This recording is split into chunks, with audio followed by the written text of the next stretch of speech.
রাসূল ডাকতেছেন, সাহাবীরা রে, আমার এই শহীদদেরকে দাফন করে দাও। শর্ত হলো গোসল দিও না, রক্তমাখা জামা কাপড়গুলো পাল্টাইও না, এই রক্তমাখা জামা সহ দাফন করে দাও। হাসরের ময়দানে আমি নবী এই শহীদগুলো লইয়া আল্লাহর আরশের কিনারে যাইয়া দাঁড়াবো, দেখাবো আমার উম্মতের মতো কেউ নিয়ে আল্লাহকে পাওয়ার জন্য এইভাবে কষ্ট করেছে।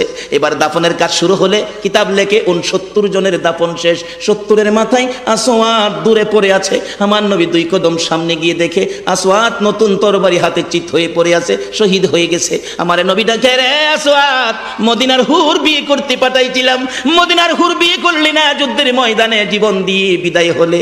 আসওয়াদ রে, নতুন তরবারিটা হাতে রে। আসওয়াদ একজন সাহাবী বলেন, হুজুর বিয়ের বাজার করতে এসে আপনি যুদ্ধে গেছেন, খবর পাইয়া বিয়ের বাজারে টাকা দিয়ে যুদ্ধের বাজার করেছে, আসওয়াদ শহীদ হয়েছে। আমার নবী ডাকে, মাবুদ, আমার আসওয়াদকে তুমি কি দিবা গো আল্লাহ? মদিনার হুর নিল না, রাসূলের পক্ষ নিয়ে জীবন দিয়ে দুনিয়ার থেকে বিদায় হলো, আমার আসওয়াদকে তুমি কি দিবা গো আল্লাহ? আসওয়াদের লাশটা ধরে ধরে কবরের দিকে নিয়ে আসতেছে। গোসল লাগবে না, কাফন লাগবে না, শুধু দাফন করে দিবে। আমার নবী আসওয়াদের কবরের পাশে দাঁড়াইয়া মুস্কি মুস্কি হাসতেছেন। সাহাবীরা আরজ করেন, ইয়া রাসূলুল্লাহ, এই কবরের পাশে হাসতেছেন কেন, ব্যাপার কি? আমার নবী বলেন, সাহাবীরা রে, আমি যা দেখি তোমরা তা দেখো না রে। সাহাবীরা, হুজুর কি দেখে হাসছেন জানতে চাই।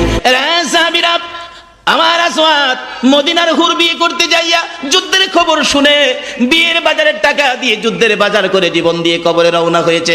আমি নবী আসওয়াদের কবরের পাশে দাঁড়াইয়া দেখি রে, আমার আসওয়াদের কবরে মদিনার হুরের পরিবর্তে আমার আল্লাহ জান্নাতের হুর পাঠাইয়া দিছে। এমন একটা বাজার যদি আমাদের জীবনে হয়ে যায়, আমরা করতে পারি, বলুন আমাদের লাভ হবে না লস হবে?